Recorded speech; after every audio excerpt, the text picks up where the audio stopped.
Halo semuanya, selamat datang kembali. Pernah nggak sih kita berhenti sejenak dan benar-benar mikirin apa sih sebetulnya artinya hidup di dalam sebuah rencana yang katanya udah ada bahkan sebelum dunia ini diciptakan? Hari ini kita bakal bedah bareng-bareng konsep yang luar biasa ini, hidup di dalam rencana kekal Allah. Oke, biar kita nggak bingung, ini dia peta perjalanan kita buat hari ini.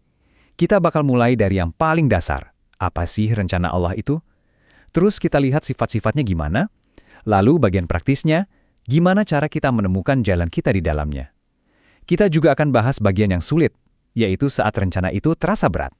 Dan terakhir, kita akan lihat berkat-berkat indah yang menanti kita. Oke, kita mulai dari yang paling dasar dulu ya. Ini penting banget biar kita punya fondasi pemahaman yang sama. Jadi, yuk kita definisikan bareng-bareng. Apa sih sebenarnya yang dimaksud dengan rencana Allah? Jadi intinya gini, rencana Allah itu kayak sebuah cetak biru ilahi. Ini adalah tujuan dan desain yang udah Dia tetapkan dari kekekalan. Beda banget sama rencana kita yang bisa berubah-ubah. Rencananya itu sempurna dan punya dua tujuan utama, untuk kemuliaannya dan sekaligus untuk kebaikan kita. Ini bukan sesuatu yang dibuat sambil jalan, tapi sebuah mahakarya yang super agung. Nah, ini nih yang seru. Ternyata rencananya itu ada dua dimensi, atau dua lapis gitu. Ada rencana universal yang skalanya super besar buat seluruh alam semesta. Anggap aja ini cerita epiknya.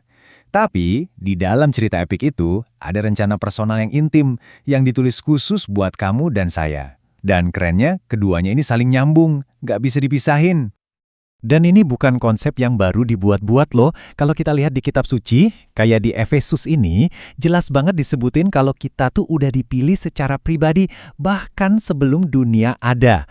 Kebayang nggak sih dalamnya pemikiran dan kasih Tuhan buat kita masing-masing? Oke, sekarang kita udah tahu apa itu rencana Allah. Selanjutnya, gimana sih karakter atau sifat dari rencana ilahi ini? Apa aja ciri-cirinya? Yuk kita bedah lebih dalam. Nah, Alkitab itu ngasih tahu kita beberapa sifat utama dari rencananya, seperti yang bisa kita lihat di sini. Dan kalau kita benar-benar paham sifat-sifat ini bisa jadi pegangan yang ngasih kita rasa aman dan damai. Apalagi pas lagi di masa-masa yang nggak pasti. Yang pertama, rencananya itu sempurna. Maksudnya, nggak ada cacat, nggak ada error, nggak ada kekurangan. Walaupun kadang-kadang dari kacamata kita yang terbatas ini, ibarat kita ngintip dari lubang kunci doang, kelihatannya kok aneh ya, kok susah ya. Tapi percayalah, di desain besarnya nggak ada yang salah sama sekali. Dan ayat dari Mazmur ini benar-benar menguatkan poin tadi. Jalan yang udah Dia siapkan itu sempurna mutlak, dan setiap janjinya itu murni, udah teruji. Nah, ini juga penting banget. Rencananya itu nggak bisa digagalkan. Nggak ada satu kekuatan pun, mau di langit atau di bumi, yang bisa nge-cancel atau ngubah apa yang udah Dia putuskan bakal terjadi. Dan kesaksian Ayub ini, wow, luar biasa. Setelah dia melewati penderitaan yang begitu hebat, dia sampai pada kesimpulan ini. Tuhan, Engkau bisa melakukan segalanya, dan nggak ada satupun rencanamu yang bisa gagal. Keren banget kan? Oke, rencananya agung, pasti nggak bisa gagal. Pertanyaan berikutnya, terus gimana dong caranya kita tahu bagian kita di mana? Gimana cara kita nyetel hidup kita sama rencana itu? Nah, sekarang kita masuk ke bagian yang praktis.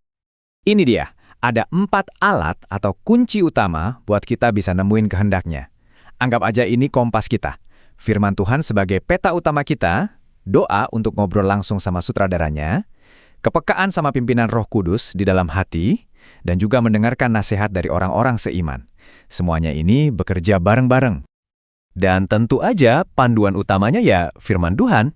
Ayat ini bilang firman-Mu itu pelita. Nah, pelita itu kan nggak nerangin seluruh jalan sampai ke ujung ya, tapi dia nerangin satu langkah di depan kita dengan jelas. Dan seringkali itu udah lebih dari cukup. Tapi kita semua tahu, hidup nggak selalu mulus kan?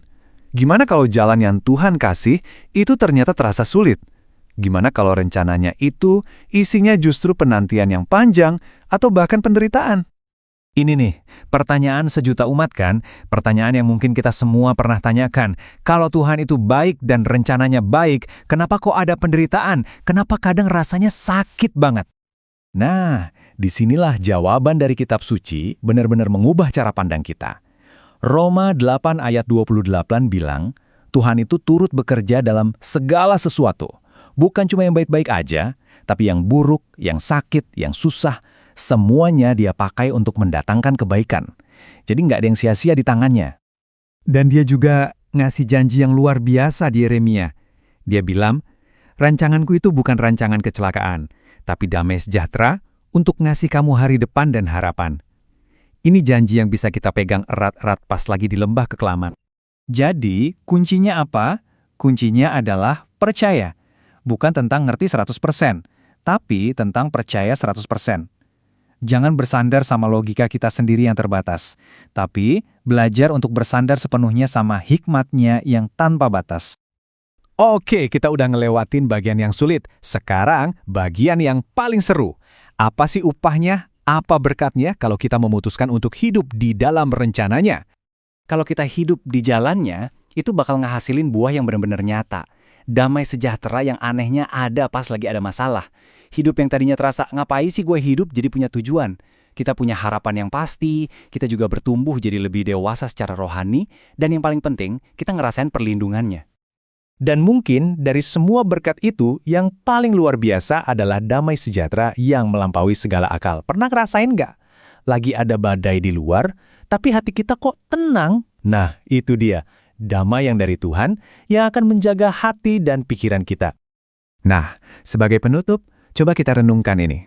Kita sekarang tahu ada rencana yang sempurna, yang baik, yang dibuat khusus buat kita. Pertanyaannya, apa satu langkah kecil yang bisa kamu ambil hari ini untuk jalan sedikit lebih dekat lagi dengan Dia dan rencananya?